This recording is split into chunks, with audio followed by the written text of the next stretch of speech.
Skubana and Think Crucial as our speaker for today. Thanks, Chad. Chad is the co-founder and chief executive officer of Skubana, an enterprise resource planning ERP software that enables multi-channel brands and retailers to unify their back office operations. Rubin founded Skubana to address limitations he saw with existing fragmented platforms that hindered growth and cost millions for e-commerce brands. He is a recognized leader in the e-commerce industry, using his personal experience building his own brand to inform the direction of strategy at Skubana. So Rubin is also the CEO of Think Crucial, a direct-to-consumer home appliance parts and accessory company, which he built into an 8-figure e-commerce business in just 7 years. And without further ado, I'll pass it over to you, Chad. Thank you so much, and thanks for having me, and thanks to those that are joining. I'm super excited. So guys, I'm Chad Rubin. Like she mentioned, I'm founder of Skubana along with Think Crucial. I'm a first-generation merchant. I've been selling online for just over a decade now. Certainly, you can tell by my hair loss, it's been an up and down battle. Out of my problems of running and scaling an e-commerce business and automating the heck out of it, I couldn't find a software out there that was out of the box, so we started Skubana. We started eating in our own restaurants. So Skubana powers some of the biggest direct-to-consumer brands right now that are digitally native. We power a lot of incumbents that are trying to figure out D2C and everything in between. I know there's a lot of Amazon merchants on the line right now, so I'm a top Amazon merchant. I also wrote this book called Cheaper, Easier, Direct, and of course, it is on Amazon. Check it out. It's actually the game plan that I've used to really curate and create vacuum filters and accessories and figure out how to make those things. So yeah, like I mentioned earlier, Skubana automates your business, it unifies it, and it gives you so much power to act on those decisions. So you actually can seamlessly automate the back end and then work on actually the front end, the digital shelf, which cannot be automated. It takes really quality calories that you spend on your listings and on your detail pages, which we're going to get into because we need to make sure that you're up to snuff for Prime Day.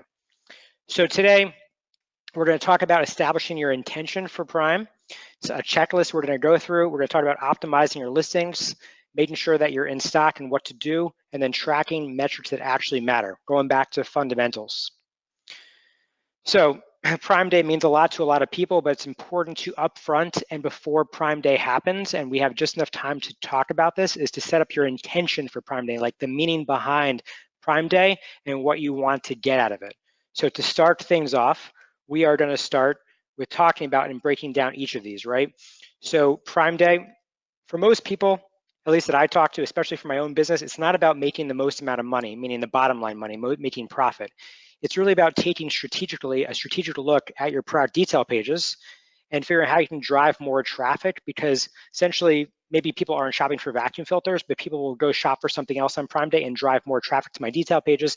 And if they come to my detail page, I want them to actually buy, because that's really all Amazon cares about.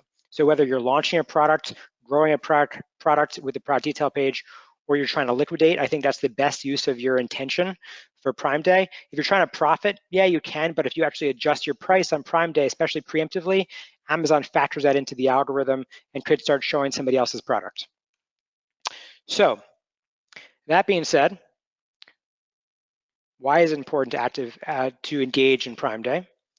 For me, it's essentially the halo effect that happens, not just the day of, but the after effect, the impact of it. Right, so the lasting effect of driving revenue or traffic and revenue to a product detail page means that essentially Amazon will prioritize you and push you further up in their algorithm, show you more, and will reward you with higher placements in the Amazon A9 search. So there's a lot of momentum that happens, and in order to make that happen, we got to go back to fundamentals. I don't care what guru you listen to, Amazon's marketplace is maturing. Amazon's getting smarter. The loopholes on Amazon are starting to tighten. And so really it comes back to not just being a seller, right, but being a data-driven seller on Amazon, and also going into even becoming an advertiser.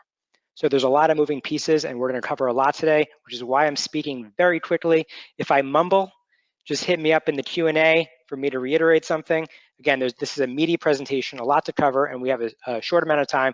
And I certainly am grateful for you joining us today and spending this time with me, because you can be anywhere else in the world and you're on this webinar. So we are going to talk about keywords. We're going to talk about optimizing your products, being in stock, PPC, and tracking things that matter. So the interesting thing on Amazon is that Amazon's tracking you. It's like Big Brother. If you look at the URL structure on Amazon right now, when you type in a keyword, Amazon assigns a QID code, which is a little crumble or a snippet that they assign to your keyword. So they know that Chad Rubin searched this product on this day at this time in the location of New York City, and essentially is showing what page I'm on, page 1, product 25, and assigns a QID code. And if I buy based on that keyword, Amazon also puts that in the system and says, hey, this product is relevant. It's actually very important to the company and therefore and to Amazon sales, and we will reward you in our algorithm for it. This is like the foundation of everything. Everything on Amazon comes from a keyword, which is why I'm going to talk a lot about it today. So if you give Amazon what it wants, what does Amazon want? Amazon wants more sales. If you give them what it needs, which is a compelling listing, it'll reward you in the algorithm. So you give them a better listing, you get more conversions. It will essentially increase your bestseller rank, your BSR. You will be given more sales, and the flywheel, and I hate to use that word, but essentially this flow works in this virtuous cycle. So, like I said, everything is derived from a keyword. So keywords start everything on Amazon. You need to identify the right keywords. And there's a lot of ways to do it, and we're going to go into tactics right now to make that happen. So these are some things that I use. I use a lot of different things, but the first one would be the keyword index checker tool, the suggestion expander, and then Amazon's keyword research report. So keyword index checker essentially allows you, it's a Chrome extension, allows you to type in a word and see if you're indexed for that word. If you're not indexed for the word, I would highly suggest you go into your backend keywords on Amazon, along with create a better title, a better bullet, a better product description, which we'll go into in later detail. The second thing, and this is super, super important, is that on Prime Day, traffic builds up tremendously. And according to the research I think it's McKinsey did research, 35% of products on Amazon are bought through frequently bought together. So even just having a basic understanding of how people are finding you, maybe it's not on a keyword, right? Maybe it's through a different product that's related to your keyword is very important. So there's this free tool called YASIV. I don't know how they came up with the name. And it's a free tool. You put in an ASIN or you can put in a keyword and you can see how the interwebs on Amazon are all interlinked and interrelated. So what products are frequently bought with other products to give you an understanding of how people are finding you, because how people are finding you is the first part of the battle of winning on Amazon. Getting found. Now, it's interesting because the hashtag that we used to talk about, if you put a hashtag before a keyword on Amazon, Amazon used to show you everything that someone typed in before that keyword. Well, turns out Amazon was probably on one of my webinars, and Amazon does not show you that any longer. So what do we do about it? We can use the AMZ Suggestion Expander tool. Again, another free tool, amazing. Right? So it'll show you everything. If you type in the word board games, it will show you everything before the word board games, everything after the word board games, but essentially it's in pecking order and prioritized based on what people are actually searching. So this is another great way to make sure that your listing is up to snuff, that you're targeting the right keywords in your listing where you can be found. Remember, everything goes back to the keyword. So it's a great little tool that you can use. It's free, and it's a Chrome extension. Now, the other thing that I think a lot of people don't use out there is the search term report. So if you're advertising on Amazon, Amazon will give you the search term along with your conversion rate for specific keywords that you're driving with PPC ads, with sponsored ads. This is a great tool, and you should definitely be checking it out following my presentation if you haven't already. This is all just low-hanging fruit, things that you can be doing to prepare yourself. And you're really optimizing your listing, not only with the right keywords so that you can be found in the A9 algorithm in the search on Amazon, but the other piece is you want to optimize your listing so your listing is built to convert. You cannot automate this. People try to automate this. They try to spray and pray and take one product from Shopify and push it to Amazon and push it to eBay. Well, Amazon, you require, pun intended, A+ content. On eBay, it's like F+ content, right? The cheaper it is, the more it sells. So you can't actually take content across everywhere and duplicate it. First of all, it looks really bad on Google. And if you look at how Google prioritizes things, if you're duplicating content, you have the wrong strategy. So today we're going to essentially count the calories of your thought of what you're putting into a listing and make it better. So how do you optimize for conversions? Well, you can first thing we talked about is driving traffic, but you can also improve your conversion rate. Now, you want to make sure that because Amazon rewards a higher conversion rate, right? Because essentially with Amazon taking 15% of $1, not as good as 15% of $25. And we're going to talk more about it. But make sure you're doubling down on the highest conversion rate search terms and keywords. And you can do that. You can look at what's the highest converting based on the search term report, because it'll actually give you what's converting of what you're spending. You do not want to just spend money on cheap clicks. It's going to give you bad traffic, and it's going to look really, really bad to Amazon. It's going to say, hey, this product is not relevant. It's not relevant because nobody's actually buying and converting on that traffic. So you want to show the highest conversion rate, double down on those keywords in that search term report. Interestingly enough, this has never been seen before. This is truly how people on Amazon look at your listings on Amazon. This is an actual heat map, and people shop on Amazon listings in an F style. The first thing they look at, they come up across your title. They go down to your images on the left side. Then they go across and they look at your bullet points, and they flow down to frequently bought together, and hopefully they end in the golden buy box, that add to cart button. This is the way people search on your products.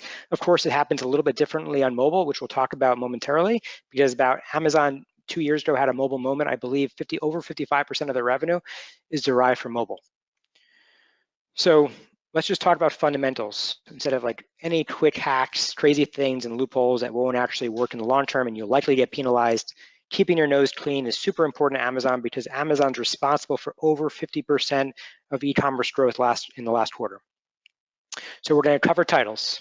We're going to cover URLs. We're going to cover images, bullets. We're going to talk about some compelling promotions that I see a lot of other larger merchants employing right now, that is within the terms of service on Amazon. We're going to talk about some video stuff. I'm going to show a quick hack that is a long-term hack.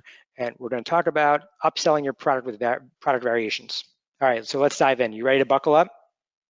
Yes. Okay, let's do it.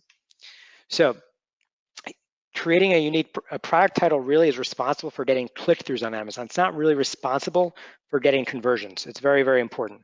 You want to make sure that you're putting keywords up front in your listing that are most important, because essentially titles on mobile get truncated, I believe, after 18 characters. So you want to make sure you're putting powerful keywords in your titles. You definitely, yeah, super important. I'm going to stress that again. So if you look at this, these titles here, you don't need to lead with your brand name in the front, unless maybe you don't want to cause confusion to an OEM product that's out there. So if you look at the second listing, the one that's $10.88, they're using all the characters that Amazon is giving them, and I think it's a very robust title, which would actually make me want to convert and click into that listing. If you look at the image also, I think it's helpful to have something that clicks through and shows. I think it's put together and much more well-crafted, even though you look at the price point of the other one is much lower. So building out a robust title with the right keywords, and you can use some of those keyword tools we talked about earlier to figure that out. Here's another company, Alpha Grillers. They're using up all their title characters that they can, and someone who's killing it right now, which is Anchor. They're literally started off as an Amazon-only brand, and you can see that they built a really superb title that's dense, that's not just keyword stuffing, but keyword rich. And I think that's a very important delineation. Now, a lot of times your title influences your URL, influences your URL structure. And one of the things that Google really looks at when they're looking at ranking pages on Google is not only your page authority, but your URL juice, meaning how relevant is this product to the search terms that you're searching. So just make sure that you're actually making your title unique and interesting, and not just keyword stuffing, but with the most important keywords that you possibly can, so you can get that link structure correct.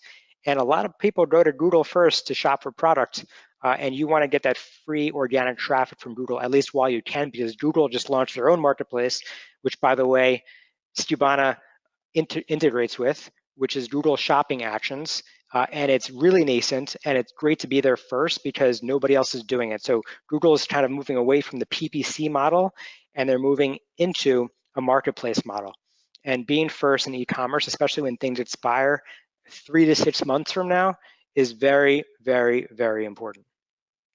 So you want to put your 5 best keywords at the beginning of the title. Don't stuff it. At the 5th word, put a hyphen or colon. And don't worry about and, if, or that, or the statements that are just filler words. You want it to be super consolidated, condensed, and rich. Next thing up is your images. So when you shop on mobile, which we'll get into in the next slide, what you're seeing here, this is an Anchor listing, and Anchor does an amazing job. Their first primary image is an image with a white background, but their secondary images are all filled with value propositions that make you want to get to the buy box to convert. So here's a lifestyle image, light and compact, charge faster, save time. It's compact, it's telling you, hey, buy this because you can actually charge your phone faster than other alternatives on the market. And then of course, they're showing a great warranty. If you look here on mobile on the left-hand side, like it's the first thing that people see. So don't get too caught up in your bullet points, which by the way, I think are very, very, very important. But you want to make sure that your images are optimized because 55% of all of Amazon sales are happening on mobile today.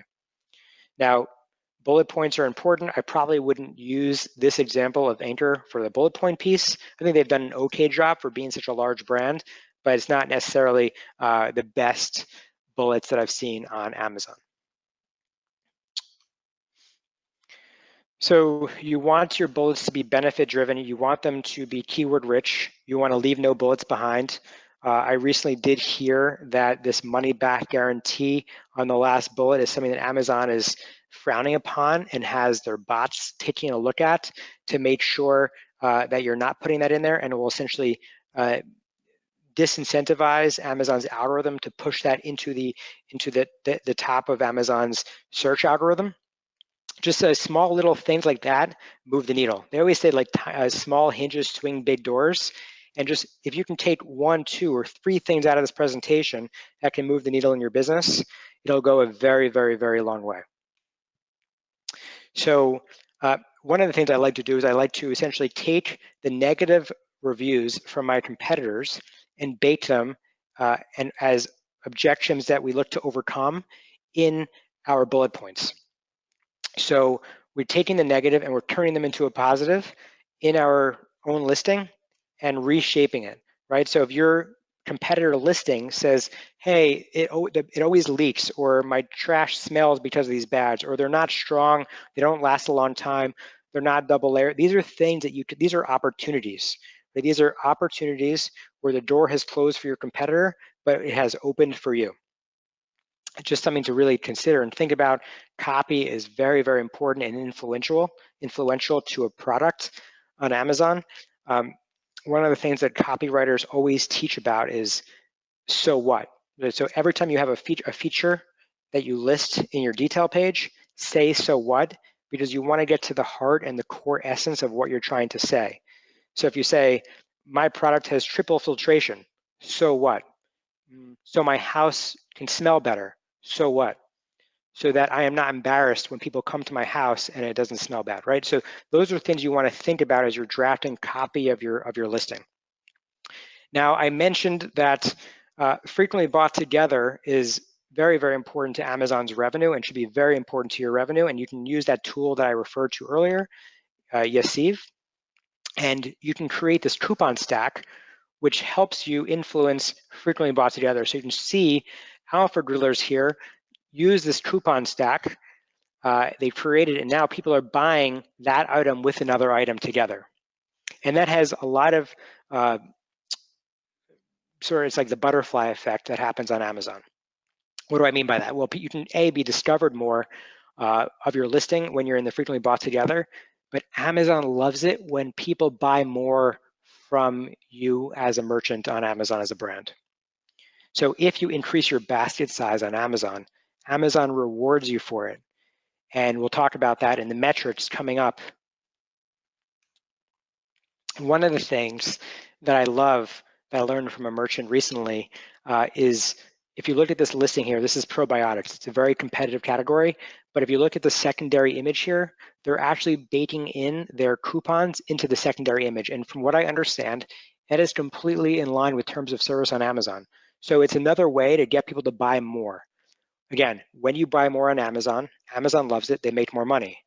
Because if you're offering Prime 2-day shipping in a box of 1 versus a box of 2, you reach economies of scale, meaning the incremental cost of putting 2 probiotics in a box versus 1, that shipping cost goes a very, very, very long way. So this is one great approach to baking in coupons into your product. And by the way, make sure that you have coupons activated for the products that you want to move on Prime Day. If you haven't already, look at your top selling products and activate a coupon, because essentially the title helps with click-through rate, but so does the coupon. The coupon helps you stand out, especially as categories get crowded on Amazon. Amazon has 100,000 plus toilet paper holders. They have more than 100,000 garlic presses. So like if you're in a crowded category, having a coupon is so helpful.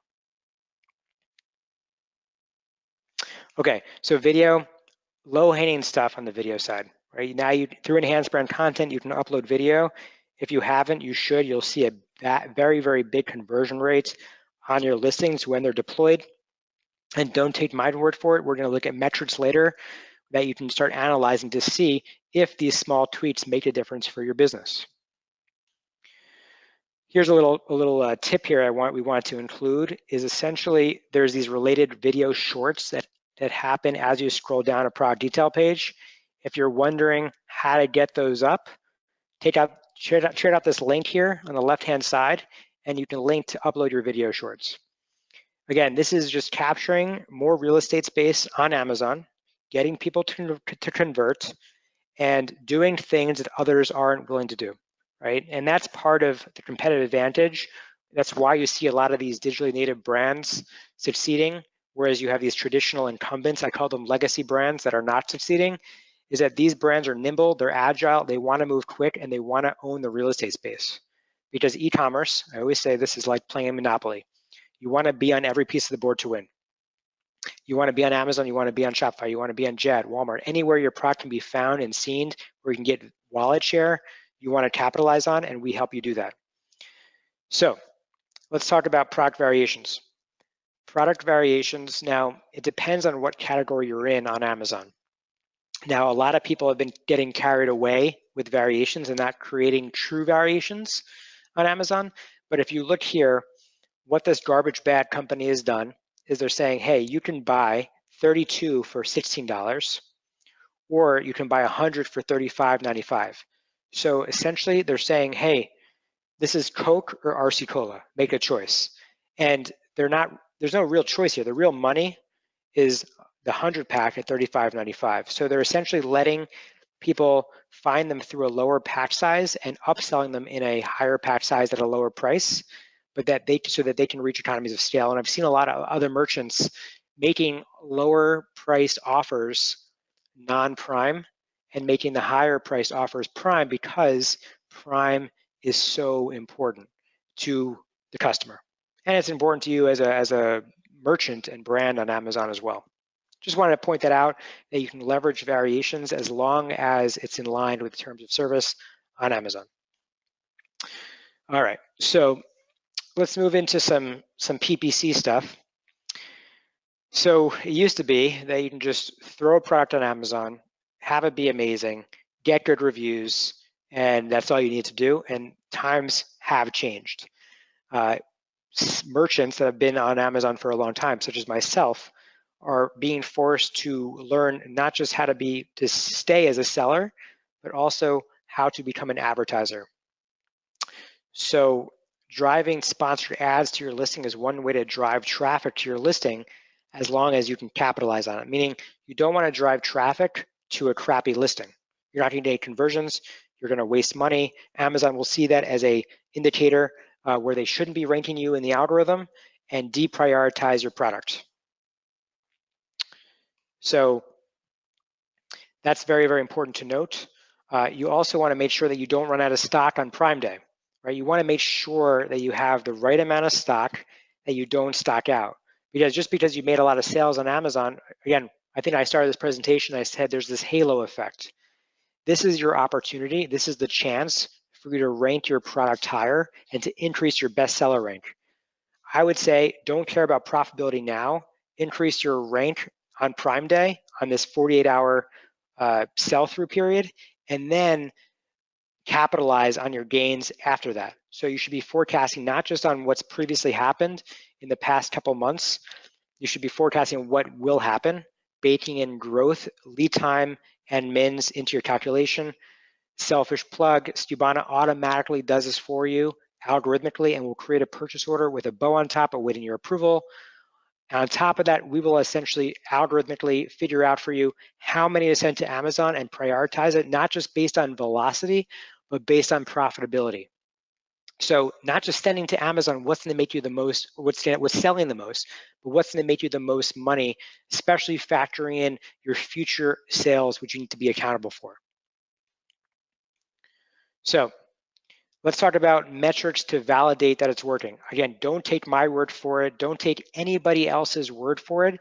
You should go into the data and dive into it, like roll up your sleeves, get dirty with the numbers, and see how small changes are making an impact and iterate on that based on that. So you want to make sure you're understanding your conversion rate. We have a Prime Day analysis, sensitivity analysis, and setting targets, along with understanding your lifetime value of your customer. So Amazon, if you are a third-party merchant on Amazon, if you're a brand that's on a 1P, as a 1P merchant, you don't get access to the conversion rate data. I highly recommend that brands that are only 1P start understanding in a very real way third-party selling on Amazon so you can take back control of your brand. And we'll talk about that. I'll have a bonus at the end of this where you can contact me with my personal information. But if you're a third-party seller right now, go into the reports on Amazon, go to this report, parent, it's like sorted by parent ASIN, and Amazon will give you your sessions, which is your impressions. It's how many people are coming to your listing, and will also give you the amount of items that were ordered. You have to figure out what your conversion rate is based on the data that Amazon's giving you. Amazon also gives you the session data. The session data is essentially factoring in if people have bought one item or two items or 3 items. It's very, very, very important. Why? Because if you increase your basket size, Amazon loves that because they're making more money. Remember, 15% if you're in the home and garden category is much better if you're selling $10 worth of goods versus $1 worth of goods to Amazon. Benchmark your data, right? So try to figure out what your target conversion rate should be. Not everyone's category is going to have the same conversion rate. So maybe you can have some friends in the industry and have them benchmark the data in the sessions and conversion rate calculation and figure out, hey, what is good, what is bad. But knowing your own data is sort of really part of the battle because now you can measure yourself against yourself of how you've been doing and then perform better. On top of that, if you look at this, if me or if you as a seller or one brand and another brand have the same budget, they have the same bid offering, which means that they can get the same amount of clicks, but the only thing that's different is a 10% conversion rate.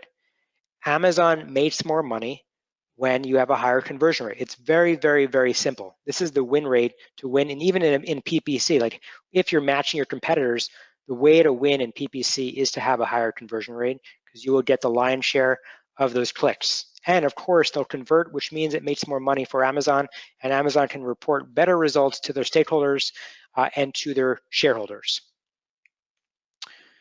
If you have sitting inventory, it's sitting money, right? It's great. Prime Day is a great way to get traction on your listings, and especially ones listings that you want to sunset. So recently, Untuck It, which is a great digitally native brand, they decided to take all their inventory that wasn't selling in store and literally use Amazon as a closeout strategy. Depends on your category, but this is a great way to unload product. And if you look at one customer's profitability in Skubana, we take into account every single fee on Amazon. But for this merchant, it wasn't about being profitable for Prime Day. For this merchant, it was about getting traction, increasing your BSR. That's the intention that I think that you should be leveraging for this 48-hour period. And if you look, there's a lot of hidden fees on Amazon. Amazon is great at telling you what you make, but they're very, very bad at telling you what you keep. You got to know where you're making money based on your pitch fees, your pack fees, your storage fees, your return fees, your removal fees, your commission fees, your PPC fees, and the fact that Amazon is now assessing your storage fees on a monthly rolling basis. It is ever more important to have a platform that unifies it and puts it all together so you can drive this rocket ship, because rocket ships have no rear view mirror. You got to tear it off. You got to have the data to make decisions in your business, because that's the way. Decisions right now and having intelligence is what gives most merchants a leg up to win on Amazon and even winning off Amazon. Whew. We covered a lot. Here's a sensitivity analysis that a lot of merchants, smart merchants, should be employing. The sensitivity analysis essentially is saying, hey, at a certain revenue amount, at a certain ACoS, what is going to be driving the most amount of profit at my company? And what is the sweet spot based on that? So developing a sensitivity around what your ACoS should be is very important. Now, interestingly enough, crucial, we had my e-commerce company, we had somebody doing our PPC. And if you looked at this, and I was never amazing at statistics, so make sure you hire the right people that are very good at statistics, but this is showing our coefficient of 19%, meaning for every dollar that we spend on Amazon, we're not getting a dollar back. It's not a one-to-one relationship, and all these dots scattered around this graph are showing that this is just PPC gone bad. It's PPC gone wild. And what you want to do is you want to essentially make sure that when you spend money on Amazon, you're getting that money back in return, especially in a post-prime environment. And so here's a 62% R coefficient where you have more of the dots are scattered along and plotted along this red line, that the correlation between what you're spending to what you're receiving on Amazon is very, very tight. Again, we as merchants, as Amazon has been forced to make more money and provide money to their stakeholders, we're being forced to become smarter merchants on Amazon, especially since we're in this pay-to-play environment. So knowing your numbers, doing the math, I promise you, your competitors aren't doing this. Having targets, targeting what do you want to achieve in the coming months or even the coming quarter is very important, and making sure whoever's doing your PPC is held accountable. Understanding your lifetime value. A lot of people are looking at their ACoS in a very secular way, where they're saying, hey, I'm going to spend whatever to make $1 on Amazon, 20 cents of it's going to go to Amazon, but they don't think about the reverberation or the after sales that are happening on Amazon. How do you increase your lifetime value so your money gets spread out over that you spent to acquire that customer the first time, gets spent over the course of the lifetime of that customer, so they become a customer for life, or at least increase the value of that customer over their purchasing history. These are all things that you need to be taking into account and thinking about forward as a merchant. So I know we covered a lot today, and I did it probably all in one breath. So if I mumbled, I apologize. But if you want me to take a look at your listings on Amazon and do a teardown analysis with a fine tooth comb and literally go through it and go through your PPC and spend time and just go through some of these strategies in more detail, I highly encourage you to sign up and apply for this bonus that I'm offering. And not everyone will be able to get the bonus because I'm only one person and I've lost half the hair. So give me a few more years and I'll probably end up losing more. But essentially what I'm going to show you is going to save you time, which we can never recover, money, and hopefully hair loss. So check it out, apply now. It certainly has been a pleasure to have this presentation together. And with that, I want to open up with the final few minutes to Q&A. Absolutely. Thanks, Chad. Yeah, that was a great presentation, and I think you definitely did that all in one breath. But let's get into the Q&A.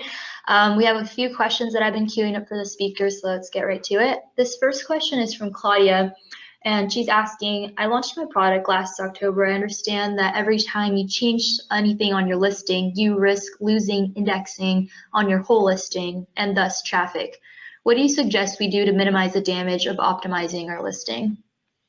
Yeah, so I think that you should highlight or have a hypothesis first of what you need to change in your listing.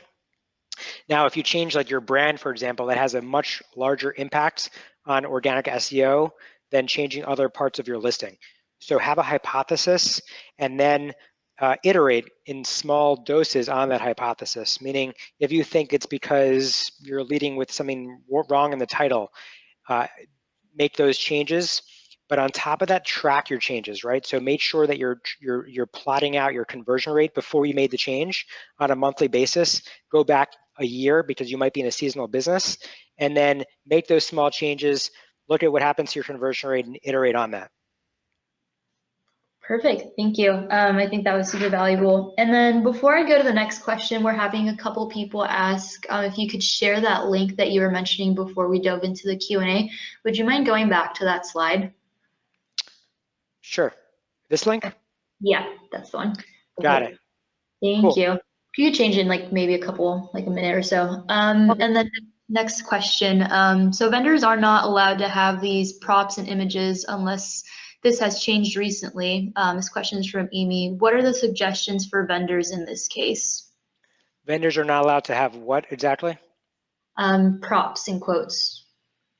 Like value props? I think that's what she's referring to. I think so. Actually, they are.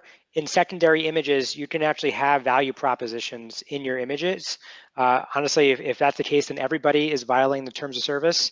But I have a very unique standpoint. Like I think being a hybrid merchant is very, very important, and owning your destiny, owning your narrative on your product detail page. And again, I want to make sure that either you apply, we can spend more time together.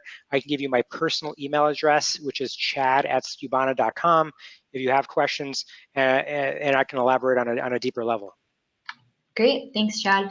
And then let's see, a couple more questions. For long-term customer lifetime value development, would you recommend SVP over FBA in order to get shipped to customer data? This question's from Parker. No, you can. So you can get. So first of all, if we're operating within Amazon terms of service, you can always drive traffic back to Amazon. For lifetime value data, I mean, I don't know how other companies do it. I haven't seen other softwares doing it. Skubana does that based on address, based on the unique email address that Amazon provides, because Amazon now shields that information. And so we're collecting that data